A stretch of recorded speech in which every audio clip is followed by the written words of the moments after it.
আমার ভাই কবরে খুনি কেন বাহিরে নেমেছিল এবং খুনি শেখ হাসিনার বিপক্ষে কড়া ভাবে জবাব দিয়েছিল রাজপথে।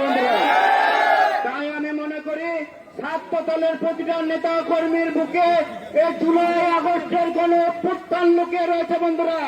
তাই আমি সকলকে ঐক্যবদ্ধ থেকে যে জুলাই আগস্টের যে মূল স্পিরিট, সেই স্পিরিটকে ধারণ করে বাংলাদেশ জাতীয়তাবাদী দল বিএনপির চেয়ারম্যান এবং বর্তমান সবচেয়ে জনপ্রিয় প্রধানমন্ত্রী জনাব তারেক রহমানের হাতকে শক্তিশালী করে বাংলাদেশকে সামনের দিকে নিয়ে যাবে বন্ধুরা।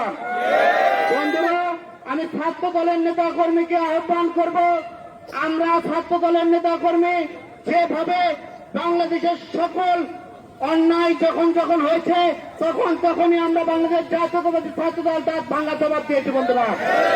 1990 সালে এরশাদের বিদায় করেছে বাংলাদেশ জাতীয়তাবাদী ছাত্র দল বন্ধুরা। 24 সালে এই খুনি শেখ হাসিনাকে বিদায় করেছে বাংলাদেশ জাতীয়তাবাদী ছাত্র দল বন্ধুরা।